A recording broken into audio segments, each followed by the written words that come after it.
जय गुरु जी संगत जी, जय गुरु जी, शुक्राना गुरु जी।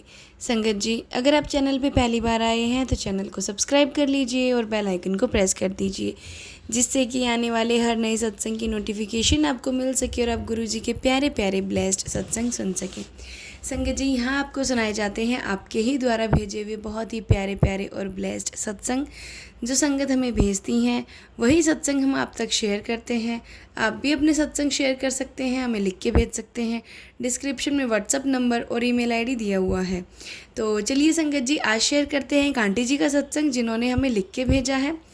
आंटी जी का सत्संग हम गुरु जी के मंत्र जाप के साथ स्टार्ट करते हैं। ओम नमः शिवाय, शिव जी सदा सहाय।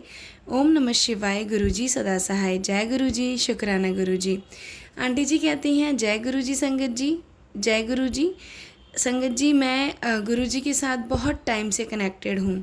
मुझे ये तो याद नहीं है कि मैं कब से कनेक्टेड हूँ, बट संगत जी मेरे जो इन लॉज़ हैं वो गुरु जी को मानते थे। पर जब से मेरी शादी हुई है मैं भी उसके बाद जो है गुरु जी को अपना सब कुछ मानने लग गई। गुरुपा ऐसे हैं जैसे मेरे पिताजी, हर प्रॉब्लम से मुझे बचाते हैं, हर सिचुएशन से मुझे ऐसे निकाल लेते हैं कि जैसे मुझे पता ही नहीं चलता कि कब मैं इस प्रॉब्लम से बाहर आ गई।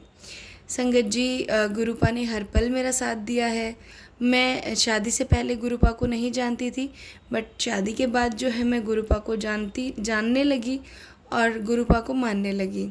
संगत जी, हुआ कुछ ऐसा कि ना मैं अब काफ़ी टाइम से मैं थोड़ी सी बीमार चल रही थी। मतलब कि मेरा अपना वर्क फ्रॉम होम मैं करती थी, अब मैं जो है अपनी वर्क फ्रॉम होम करने लग गई। बट उससे पहले संगत जी मैं जॉब करती थी, एक फील्ड में मैं जॉब करती थी, तो उसके लिए मुझे जाना होता था। वहाँ पे जो एक मेरी फ्रेंड थी वो मेरी बहुत क्लोज़ फ्रेंड हो गई थी। इतनी क्लोज़ हो गई थी कि मैं और वो एक ही साथ खाना पीना सब कुछ एक साथ ही अपना रहते थे। संगत जी, मैं अपने इन लॉज़ के साथ नहीं रहती, मेरे इन लॉज़ दिल्ली में रहते हैं और मैं मुंबई में रहती हूँ। मैं और मेरे हस्बैंड हम मुंबई में रहते हैं। तो फिर संगत जी, वो फ्रेंड का मेरे घर पे डेली आना जाना था। वो आती थी, मतलब जब भी हम जॉब से जाते तो वो घर पे आती थी। उसके बाद संगत जी, हम दोनों हस्बैंड वाइफ के रिलेशन को ना पता नहीं किसकी नज़र लग गई। हम जैसे ही मतलब इतने प्यार से हम रहते थे, फिर अचानक से क्या हुआ पता नहीं, हम दोनों के बीच में बहुत ज़्यादा मतलब डिस्टर्बेंस आने लग गई। बहुत ज़्यादा हम एक दूसरे से लड़ाई झगड़े चिड़चिड़ बहुत कुछ होने लगा। संगत जी, मैंने कभी गौर नहीं किया कि ये किस लिए हो रहा है। मैं अपना लड़ाई करके अपनी मम्मी के यहाँ चली गई। मैं मम्मी के यहाँ रही 3 महीने। मेरे हस्बैंड अकेले मुंबई में अपना जॉब कर रहे थे और अपना डेली वो कर रहे थे आना जाना। फिर संगत जी, मेरे माइंड में ये चीज़ बिल्कुल भी नहीं आई कि मैं एक बारी अपने हस्बैंड से बात करूं कि प्रॉब्लम क्या है। फिर भी संगत जी, मेरे हस्बैंड जो हैं मुझे मेरा हालचाल पूछते थे कि मैं कैसी हूँ, ठीक हूँ। उनका कहना ये था, जब तुम्हारा माइंड ठीक हो जाए तो तुम चली आना। उनको लगता था शायद मैं मेंटली डिस्टर्ब हो गई हूँ, इसलिए हमारे बीच में लड़ाई झगड़े चल रहे हैं। फिर संगत जी, मेरी मम्मा ने मुझे समझाया और मैं वापस आ गई। संगत जी, फिर मैं जब वापस आई तो वही दोबारा से मेरी फ्रेंड का आना जाना स्टार्ट हो गया मेरे घर पे, और फिर से वही हमारे लड़ाई झगड़े सब कुछ होने लग गए। ऐसे करते करते संगत जी बहुत टाइम निकल गया।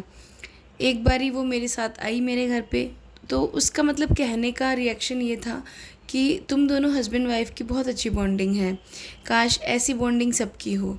मतलब एक तरीके से मुझे लगा कि नज़र वाली फ़ील है, बट मैंने उस टाइम भी इग्नोर किया। उसके बाद संगत जी, लास्ट ईयर की बात है, गणेश चतुर्थी का टाइम था, तो हमने गणेश जी बिठाए थे। उस टाइम मैंने अपनी फ्रेंड को भी इनवाइट किया था, वो आई। संगत जी, मुझे नहीं पता वो क्या करके गई। उसके जाने के बाद नेक्स्ट डे जब मैंने, उसके अलावा हमारे घर पे कोई आया भी नहीं था संगत जी। उसके जाने के बाद जो है मैंने अपने घर में जब झाड़ू लगाई तो मुझे एक रेड कपड़े में कुछ बांधा हुआ मेरे को ना अपने बेड के नीचे मिला संगत जी। मतलब जिस बेड पे हम सोते हैं हस्बैंड वाइफ, उसी बेड में नीचे मिला। तो मुझे समझ नहीं आया कि ये क्या है क्या नहीं। तो मैंने अपनी मम्मा को बताया, तो मम्मा ने बोला कि वो जो कुछ भी चीज़ है तो उसको गुरुजी का नाम लेके घर से बाहर फेंक दे। तो फिर संगत जी मैंने ऐसा ही किया मैंने उस चीज़ को गुरुपा का नाम लेके घर से बाहर फेंक दिया।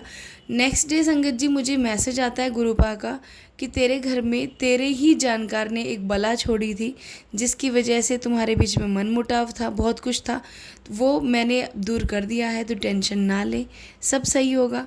संगत जी गुरुपा ऐसे आए जैसे कि कोई बाप अपनी बेटे को समझाता है, वैसे गुरुपा मुझे ब्लेस करते हैं और समझाते हैं। बट जो मेरी फ्रेंड ने मेरे साथ किया वो तो शायद ही कोई कर सकता है। संगत जी ऐसी फ्रेंड होने से अच्छा है कि फ्रेंड ना ही हो। फिर संगत जी वो ना नेक्स्ट डे फिर से हमारे घर पे आई। फिर मैंने उससे कुछ कहा नहीं, कुछ भी नहीं कहा, बस मैंने उससे अपनी बोलचाल धीरे धीरे बंद कर ली।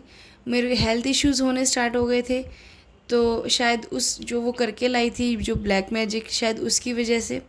बट फिर मेरे अभी थोड़ा नॉर्मल है, अभी मैं वर्क फ्रॉम होम कर रही हूँ। बट संगत जी जो गुरुजी ने किया बहुत अच्छा किया कि मेरा उसका साथ छुड़वा दिया बिल्कुल। अब हमारे हस्बैंड वाइफ में बहुत अच्छी बॉन्डिंग है, हम कभी नहीं लड़ते हैं, सब कुछ बहुत अच्छा चल रहा है। उसके बाद संगत जी मैंने कभी किसी को फ्रेंड नहीं बनाया, क्योंकि लोग फ्रेंड बन के ही जो है आपके साथ धोखा करते हैं, आपको प्रॉब्लम में डालते हैं और आपको पता भी नहीं चलता है। संगत जी ये मेरा सत्संग था, मैं अब गुरुपा के मंत्र जाप के साथ अगले सत्संग की तैयारी करती हूँ। ओम नमः शिवाय, शिवजी सदा सहाय। ओम नमः शिवाय, गुरुजी सदा सहाय। संगत जी ये था आंटी जी का सत्संग जो कि उन्होंने हमारे साथ शेयर किया है। आप भी अपने सत्संग शेयर कर सकते हैं। तो चलिए संगत जी मिलते हैं अगले सत्संग में। जब तक के लिए जय गुरु जी, शुक्राना गुरु जी।